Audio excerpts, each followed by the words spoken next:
आइए स्टार्ट करते हैं। मैं सेकेंड ईयर समाजशास्त्र प्रथम प्रश्न पत्र एडवांस सोशियोलॉजिकल थ्योरीज प्रगतिशील समाजशास्त्रीय सिद्धांत, जिसका क्वेश्चन नंबर 3 है शॉर्ट आंसर का।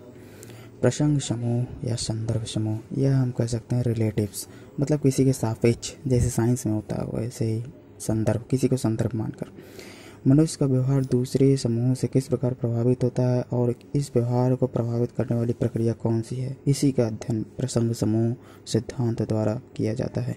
मतलब किसी को संदर्भ मानकर उससे प्रेरित होकर उसके अनुसार उसी की तरह व्यवहार करना ही प्रसंग समूह या संदर्भ समूह कहलाता है। जैसे समाजशास्त्र में प्रसंग समूह व्यवहार के सिद्धांत का प्रतिपादन हेमन महोदय ने किया था। ये याद रखना है आपको, हेमन महोदय ने किया था। बाद में टर्नर, मर्टन और शेरिफ ने इस सिद्धांत को अधिक स्पष्ट रूप दिया। हेमन के अनुसार समाज में लोग विशिष्ट व्यक्तियों को आदर्श मानकर उसके व्यवहार का अनुकरण करने लगते हैं।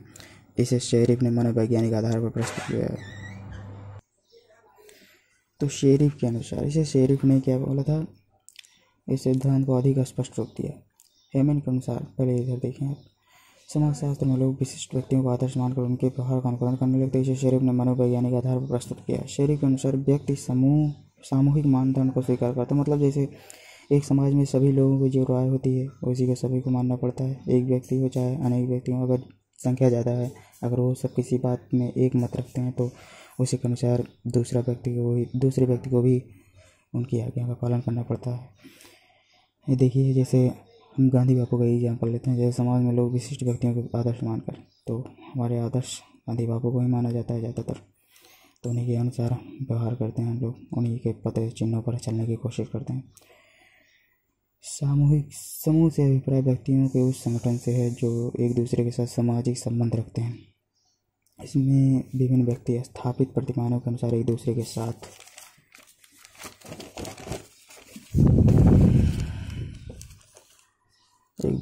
साथ अंतर क्रिया करते हैं। अंतः समूह का अभिप्राय ऐसे समूह से है जो किसी व्यक्ति या व्यक्तियों के लिए प्रसंग हो सकें, अर्थात अन्य व्यक्ति उस समूह के व्यवहार के अनुकरण की ओर उन्मुख हो। आगुबर्न तथा निम्कोफ के अनुसार प्रसंग समूह से अभिप्राय उस समूह से होता है जिससे हम अपने मूल्य प्राप्त करते हैं या जिनकी हम स्वीकृति मांगते हैं। अब इन सब का एक ही तात्पर्य है, जैसे आप लोग समझें। आपको मेन पॉइंट यही याद रखना है। मनुष्य का व्यवहार दूसरे समूह से किस प्रकार प्रभावित होता है और इस व्यवहार को प्रभावित करने वाली प्रक्रिया कौन सी, इसी का अध्ययन समूह सिद्धांत द्वारा प्रदर्शित किया जाता है। समाज में लोग विशिष्ट व्यक्तियों को आदर्श मानकर उनके व्यवहार के अनुसार अनुकरण करते हैं।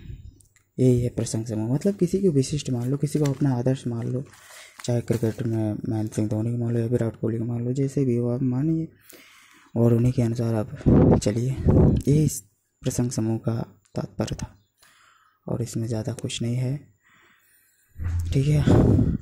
अगर जिनके पास सीरीज नहीं है वो बेसिकली आप परमानेंटली आप इससे पढ़ सकते हैं मेरे क्लासेस द्वारा।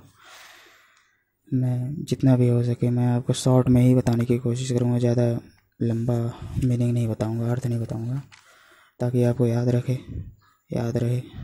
और पेपर में कैसे लिखना है मेन पॉइंट मैंने बता ही दिया। ये पहला यहाँ तक तो याद ही होना चाहिए, आपको पता ही रहना चाहिए। संदर्भ आप जब याद करने की कोशिश करेंगे कि किसी को संदर्भ मानकर, किसी को रिलेटिव मानकर, या फिर अपने घर में ही किसी को आदर्श मानते होंगे ज़रूर आप लोग, तो उन्हीं के अनुसार उन्हीं के पद चिन्हों पर या उन्हीं के अनुसार जो अपनी थ्योरी दे चुके हैं, जैसे कोई अच्छी बातें हो तो उन्हीं को आदर्श मानकर अपने लाइफ को आगे बढ़ाएं। तो वीडियो को लाइक करें, शेयर करें और सब्सक्राइब करें। और नेक्स्ट क्वेश्चन मैं अगले दिन अपलोड करूँगा। मैं इसलिए अपलोड कर रहा हूँ ताकि आप लोगों को किताब उठाने की ज़रूरत न पड़े, आप सीधा वीडियो के माध्यम से ही अपने अध्ययन को आगे बढ़ा सकें। तो धन्यवाद। अगला सब्जेक्ट मैं कुछ ही देर में अपलोड करूँगा। तब तक के लिए बाय।